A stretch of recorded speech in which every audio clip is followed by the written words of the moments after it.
With our trading, a lot of the time, we're super focused on finding reasons to take the trade. It's all about finding opportunities that match our entry criteria.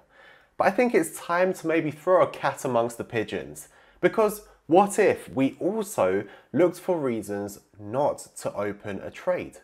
You see, when we look at our trading results, we're often looking at the profitable trades. We're mesmerized by those. We wonder how we're going to get more of the profitable trades.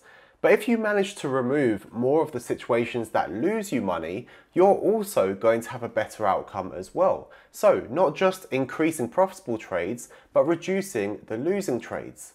And this is where something that we call our negative filters come into the equation. These mainly help us with two things. The first thing is to avoid potentially dangerous situations where our trade entry criteria may have been met, but there are other conditions that we need to consider that potentially make it too risky. And the second thing it does is to help us to better manage and reduce our position size when the situation is risky or more uncertain. Now, before we get into the specifics of those points, if you're new to trading or have been hitting those pesky plateaus in your progress and want to push on to achieve better things with your trading, then check out our free course, Introduction to Trading the Duomo Method. You will learn the foundations of our approach to trading in 10 easy to follow lessons, including quizzes and tasty little diagrams for you to follow along with. But anyway, let's get back to the lesson, shall we? So, imagine you're driving a car. You know how to operate the car. You know how to go faster or slower when the situation calls for it. You know all about the theory side and the rules of the road. You check your mirrors and you look out of your windows to understand the context of the situation, so you know when it's fine for you to drive, when to turn a corner, and so on and so on. But will any of those things tell you when there's a potential problem with the engine? Will it tell you when the engine's overheating, when something needs to be changed? Sometimes, but definitely not always. Instead, for that, we look at the little symbols that light up on our dashboard that tells us that something is wrong.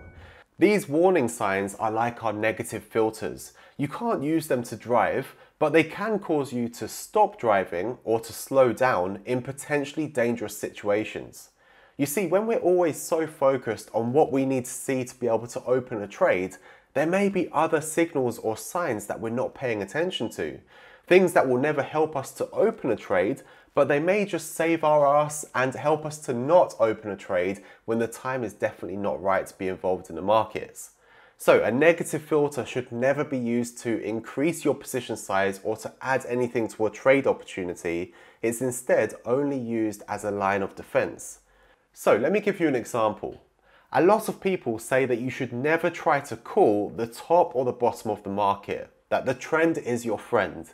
However, a lot of our trades with the Duomo method actually go against this advice, and we're able to pinpoint reversals with great precision against the trend, okay? Counter trend reversals. But there's also another expression which says that you should never try to catch a falling knife in the markets, and this one I agree with. So if we get a setup, how can we know that is one that we're just calling the top or the bottom of the market and we can go for it, compared to a setup which might be almost identical where we shouldn't go for it because it's like trying to catch a falling knife? How can we tell between the two of them? Well, our negative filter is going to help us. So for this, we use our micro strategy, and in particular, we look at something that we call the triad of price action, which is momentum, trend, and volume. Now, these are only ever used as a negative filter for us, and they'll show us when something's not quite right, where the momentum is likely to be too strong that it's going to push past our entry point regardless of how solid and strong our setup is. It's all about identifying the market conditions. And in fact, with the Duomo method, the only time we ever use indicators really is as a negative filter. We don't tend to use them for our entry criteria or for any type of signal like a lot of traders do. Instead, we have a few select indicators that help us to identify conditions when we'd rather stay out of the market or reduce our risk. So here's what I think you should do. Take a look at your system, and you obviously already know which factors are going to make up a good entry, but start to think what factors are going to make a bad entry. What characteristics of the market could potentially ruin your good entries? Look at previous trades you've had and see what ones were losing, if there are any similarities, and then think about what tools you can use that are going to help you to identify those specific market conditions. Once you've identified these tools that you think you can rely on and tested them, then incorporate them as negative filters that are sort of like the windsock that allows you to gauge when the risk is maybe too high in the market.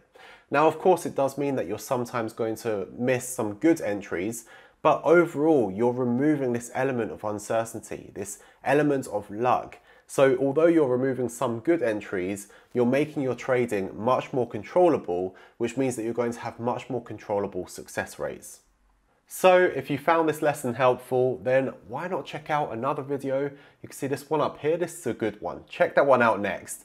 And don't forget to subscribe to the channel so you don't miss out on any of our future videos like this one here today. I really appreciate you watching. Drop a like if you want more videos like this, and I will see you in the next one. Take care.